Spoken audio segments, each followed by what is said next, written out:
Hello, ladies. I'm so excited. Coach Karin Porch and I are here today to talk to you about transformative listening. So please let us know who's here, who's watching, and if you're catching us on the replay. And make sure to give StreamYard your name, permission to use your name in the comments so we'll see who's here. And if you have questions for us, feel free to ask questions now or in the replay because we're going to be looking at the comments later on. So it's a beautiful Wednesday, and I'm so excited to again have Karin Porch here. And she's an amazing coach. So I want to let her tell you about her extensive wisdom and background. Welcome, Karin. Thank you very much, Mariquita. It is so wonderful to be here. I appreciate being on your in your group and on your live feed and being interviewed by you. I think you're a great interviewer. And I'm coming today to talk about transformative listening, which is something that I hold really dearly to my heart. It is, transformative means changing. And how does listening change people? How does that make a difference? One of the things that I have done in my life, I spent 20 years as a United Methodist minister, and I did a lot of listening to people. As a minister, as a pastor, as a rabbi, as a priest, you hear people's stories. You get to hear the good, the bad, everything that is in their life. And the thing that I realized was people needed to talk. They need to have their story listened to. It reminds me of how God spoke the world into existence, so that when we speak our story, it's almost as if it makes us more real, shows our existence. So not only did I spend 20 years as a pastor listening to people, but I spent 6 years on the Veterans Crisis Line, which is a very much a suicide prevention hotline. And I listened to people with guns in their hands, pills that they had already swallowed, standing on ledges of buildings, and being able to listen to the story they had to tell was totally transformative for them. And what I was trying to do with the crisis line listening was to bring hope. When a person is suicidal, they have lost hope. They don't see any hope. They don't, the suicidal mind tells them there is no other way except for to kill themselves. And so listening, especially transformative listening, you allow that space that, well, maybe there is something else. And very often people will step back from the ledge. They'll put the pills down, they'll put the gun down, whether figuratively or literally. And so transformative listening in and of itself is very important.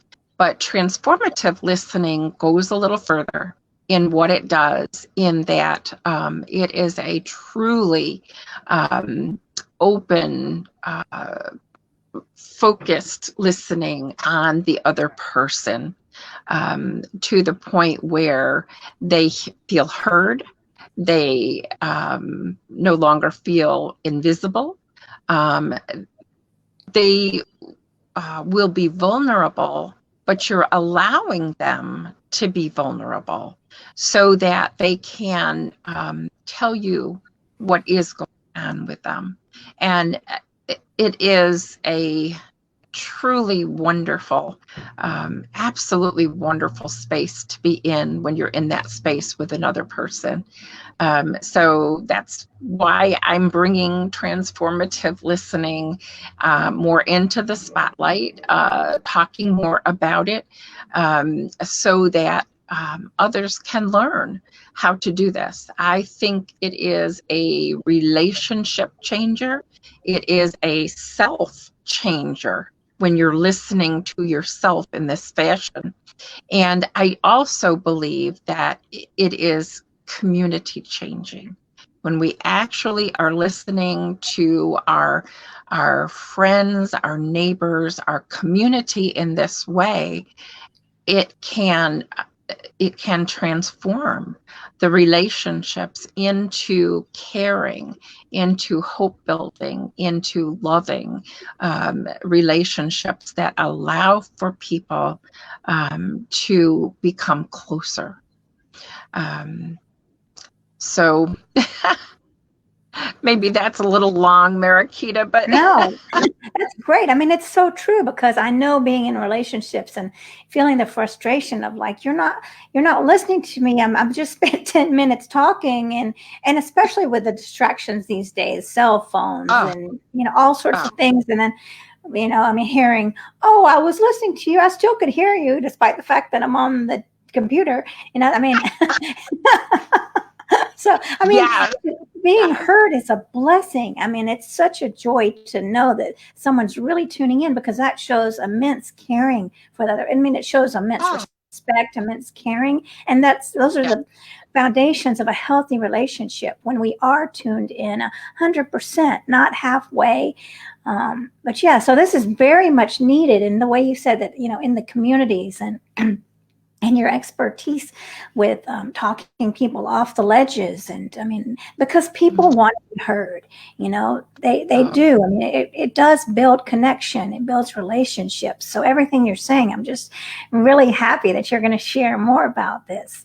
So I'm going to stop oh. talking and you start telling me. You start telling me. Absolutely. Well, let me do a little plug that on the 21st of April, I am doing a live Zoom event where I will be doing a little more in-depth overview of transformative listening, what it is, how it works, what kinds of things it can change in people.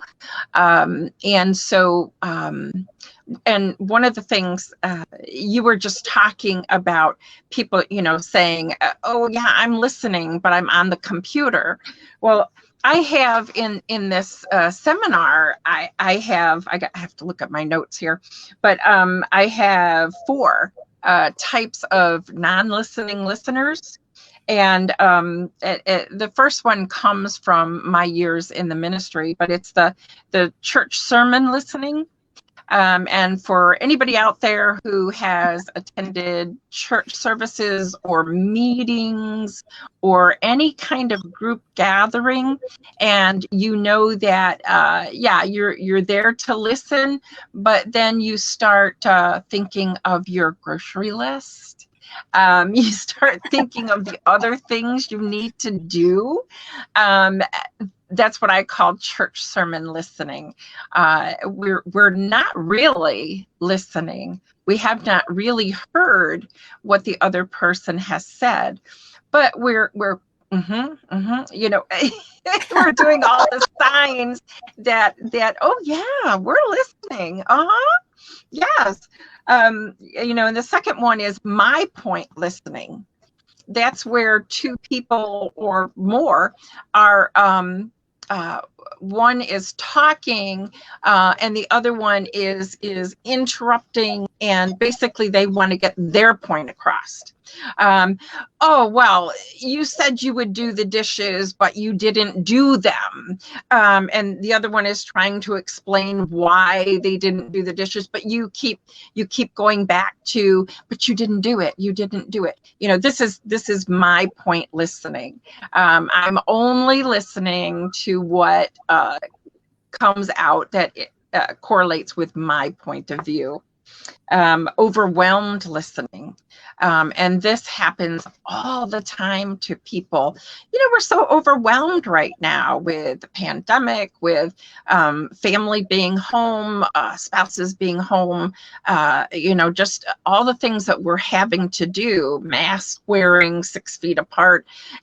We're overwhelmed by that. And then someone wants to talk to us. We find it very hard to get ourselves into a mode where we're actually listening to them. There's so much jumble going on in our head that we just don't, we're just not listening. And the final one that I'll be talking more about on the seminar is it's called First Get Home Listening. And anybody who has been out and you first get home and everybody meets you at the door and they're trying to tell you about their day and you are not listening. You basically cannot listen because you've just arrived, back into your sanctuary. You've arrived back into, the home space, your nesting space, where you're like, I made it. I'm home. But there's so much that you have experienced today that you don't have time to listen. Very often, and Marakita, you tell me if this is correct, but very often in marriage counseling, people will say, don't come right up to the spouse when they first get home. Give them some time, give them 10 minutes, give them 15 minutes to just take the day off of them so that they can actually hear you. And I'll explain more how that's different from overwhelmed listening in this seminar. So yes, as Marakita was saying, there is so much listening that's not really listening. And this actually brings me to, I did a little acronym for transformative listening. And let me pull out my note again. And when I was in the military, acronyms were really big. All kinds of acronyms for everything. And so, but they can help people, especially in any type of new learning, can help people to have a more succinct way of remembering the different steps. So I call transformative listening point on listening. Point on listening. And that stands for presence, open, identify issue. Now, I do want to say here, even though you're identifying the issue, you do nothing to problem solve it. That's not your job. That's not your role. Non-judgmental, totally non-judgmental, and transforms, because this type of listening will change people. And then the on is observe. You're actually looking, you're seeing what's going on with the person's body language, what they're saying. Is what they're saying go with the way they look? And the final thing, which to me is the absolute most important, is no agenda.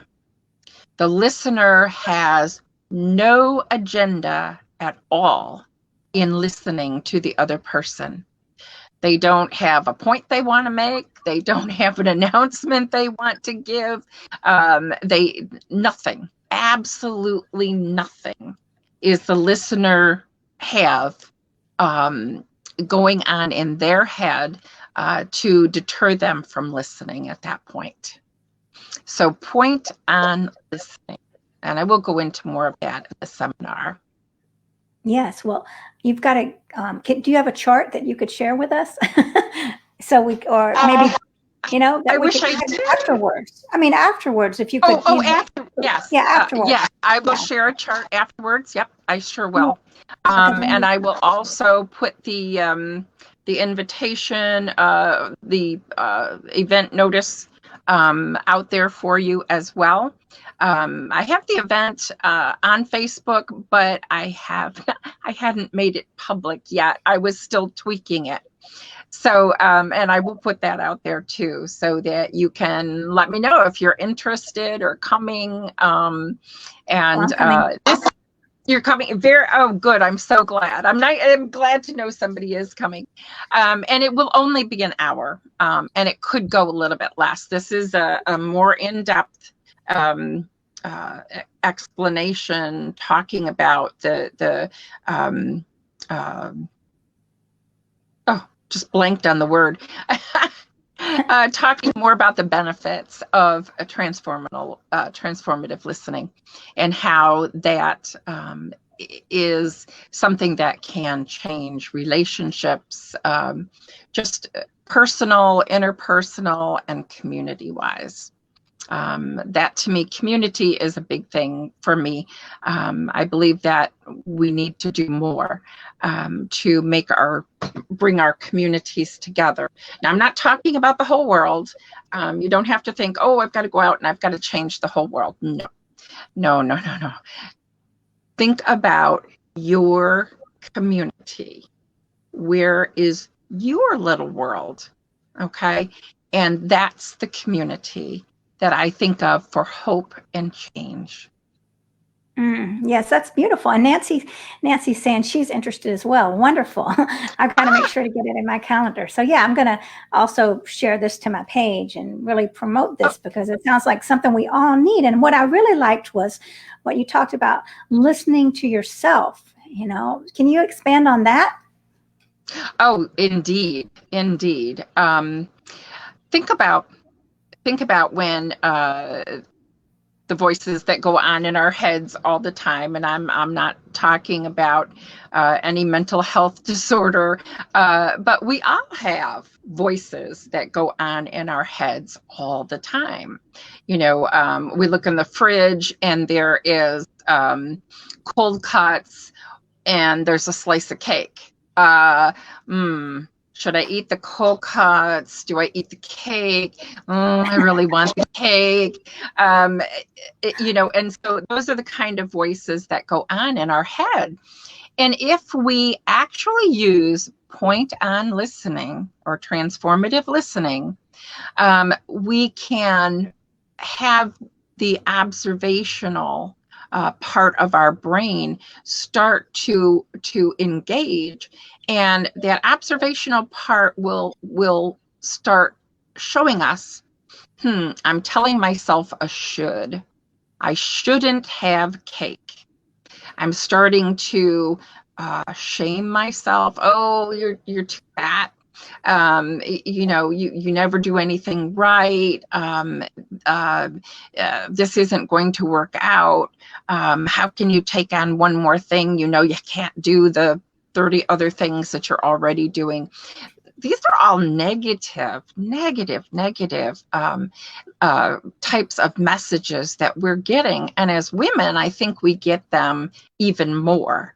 Now, not to say that men don't get them too, because they do, but women, we tend to give ourselves a lot of negative messages.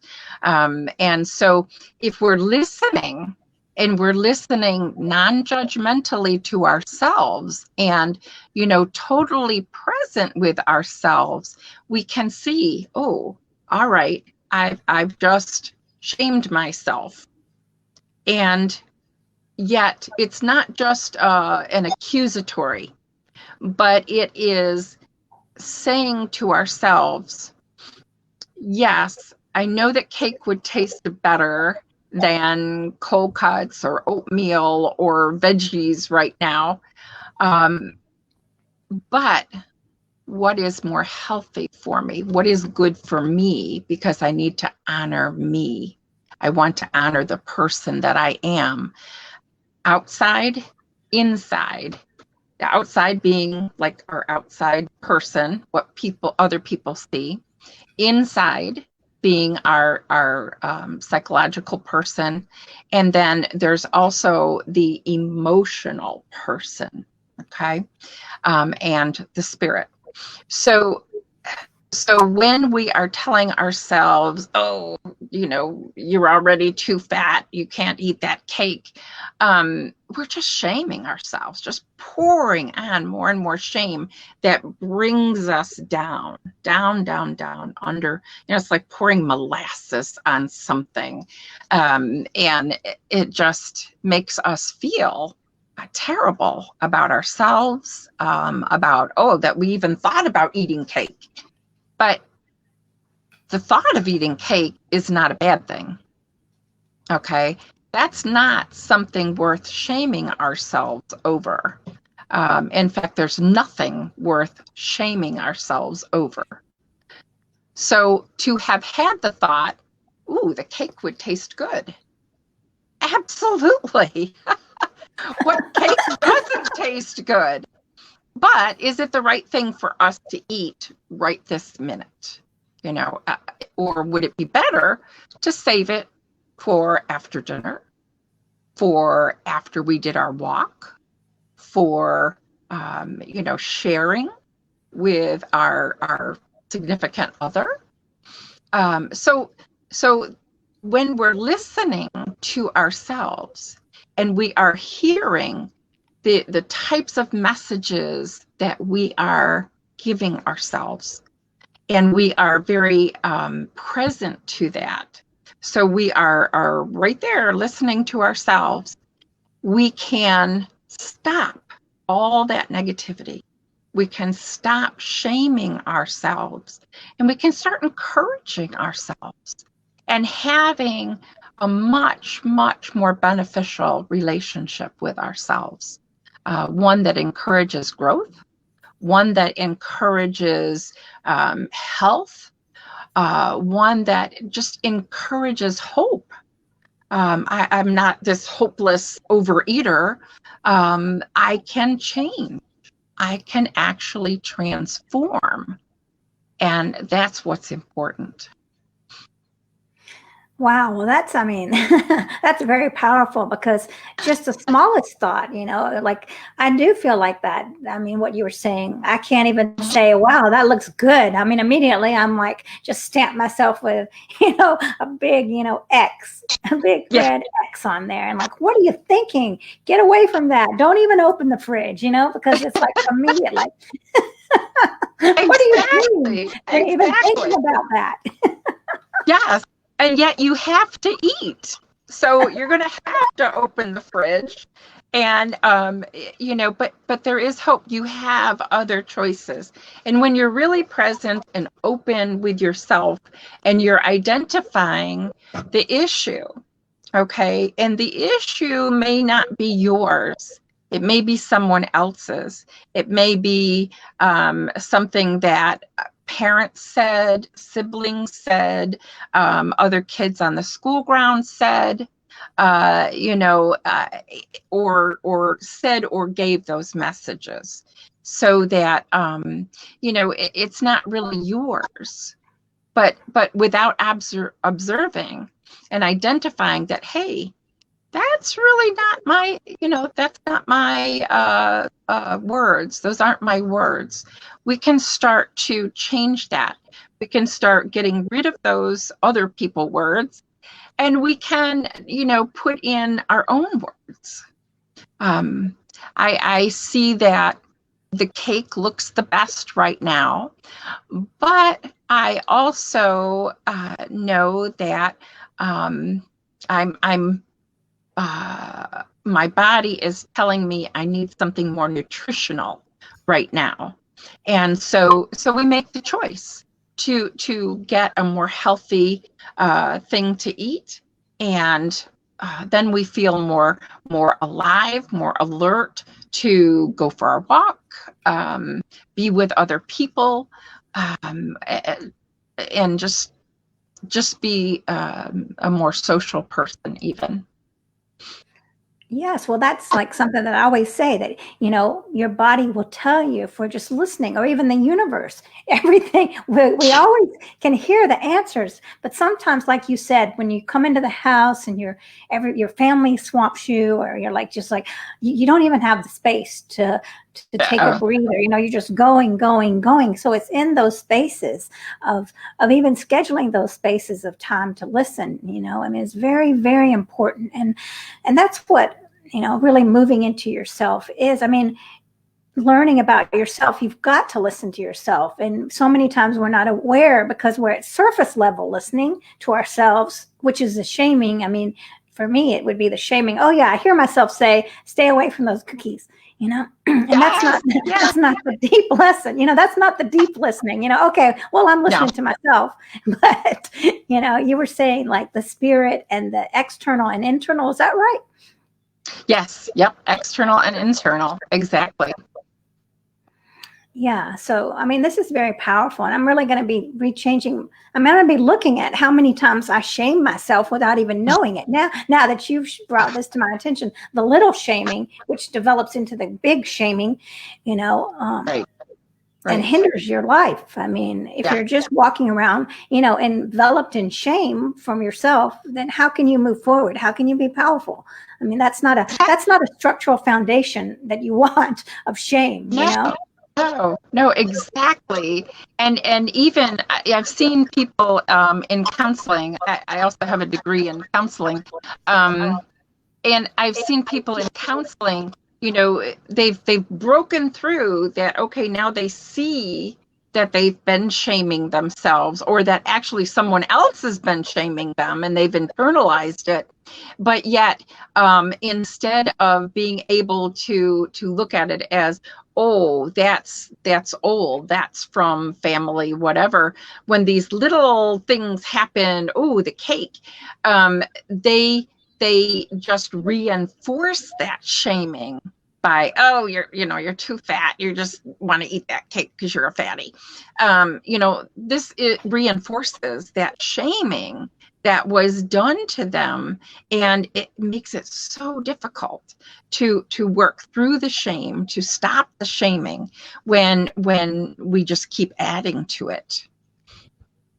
Wow. Yeah, that's very true, because I mean, I know friends that I have that are still living on teachers' comments, that made them feel ashamed, like, oh, well, the teacher said this, and now I hold on to it. And so I was just listening to a seminar the other day where Claire Zamett was talking about her teacher, or someone's basically her thought that she wasn't an artist, so she challenged that thought.